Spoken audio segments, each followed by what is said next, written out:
Masechet Tumura, résumé du Daf Yud Tet. La Gemara traite le cas du petit de la Tumura d'un Hacham. Donc le Hacham doit venir d'un mâle.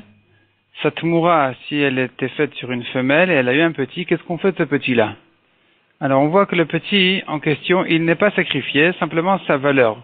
Sa valeur est sacrifiée, mais pas lui-même. Pourquoi lui-même n'est pas sacrifié alors que Rabbi Elazar a dit à propos d'une femelle qui a été réservée en tant que Ola, que son petit il est lui sacrifié? Alors la Gemara explique la différence, c'est que la femelle qui a été réservée en tant qu'Ola, elle-même déjà, elle porte le nom de Ola, puisqu'on a trouvé en général une Ola sur les femelles à propos des oiseaux. Tandis que, à propos du Hacham, où là, la Tumura du Hacham, le Hacham lui-même ne peut pas porter le nom de Ola, alors même le premier Hacham ne porte pas le nom de Ola, donc son petit ne peut pas être sacrifié en tant que Ola. La Gemara demande dessus, mais pourtant, nous avons une femelle qui a été réservée pour le Korban Pessah, malgré qu'il faudrait faire un mâle et pas une femelle. Si cette femelle a eu un petit, eh bien après la fête de Pessah, on peut le sacrifier lui-même en tant que Shlamim.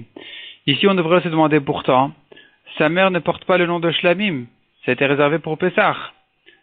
Répond la Gemara, non. Après la fête de Pessah, automatiquement ça devient Shlamim. Donc puisque ça devient Shlamim, on peut sacrifier le petit sans problème. Avant Pessah, quel est le din? Avant Pessah, la Gemara ramène deux svarot, une machloket. Soit on dit qu'avant Pessah aussi, ça peut porter quelque part le nom de Shlamim, ça peut s'appeler Shlamim quelque part parce que s'il a fait quand même en tant que Shlamim, c'est kasher. Et donc le petit serait sacrifié selon Rabbi Elazar lui-même en tant que Shlamim. Selon par contre une autre svara dans la Gemara, alors donc selon une autre svara dans la Gemara, alors on dira que non, le petit ici Rabbi Elazar est d'accord que le petit n'est pas Shlamim, parce que c'est qu'après Pessah qu'il devient Shlamim.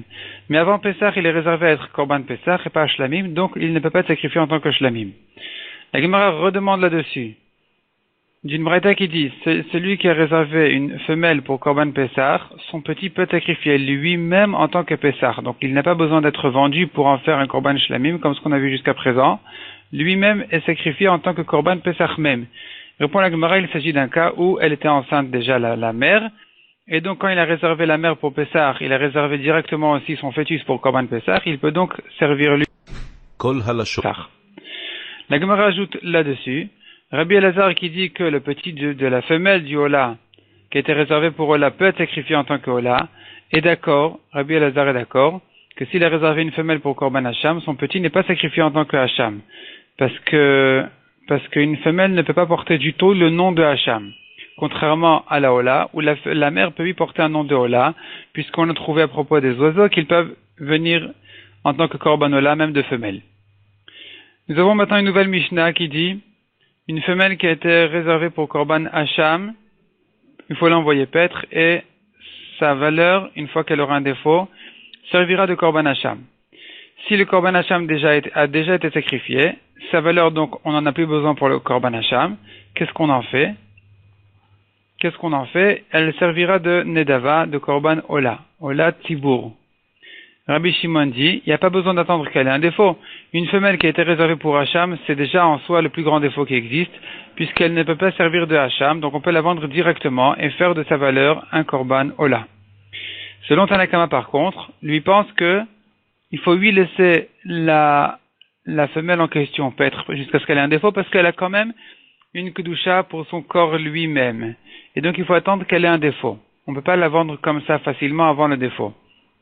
De même, de là on apprend, quelqu'un qui aurait réservé un bélier pour sa valeur, il a été magdish sa valeur pour être un korban, et bien lui-même reçoit automatiquement de la kedusha tagouf, lui-même devient kadosh, et donc il ne peut pas être vendu comme ça sans défaut directement.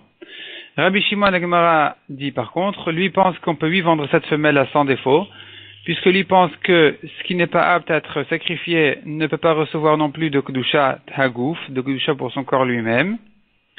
Et la Gemara renforce cette svara par une braïta qui dit, le korban hacham qui devait venir d'un agneau dans son année, et il a réservé un bélier qui a un an de plus, ou le contraire, il devait avoir 2 ans, il n'a qu'un an, il est que dans sa première année, eh bien selon Rabbi Shimon, il n'a aucune kedusha.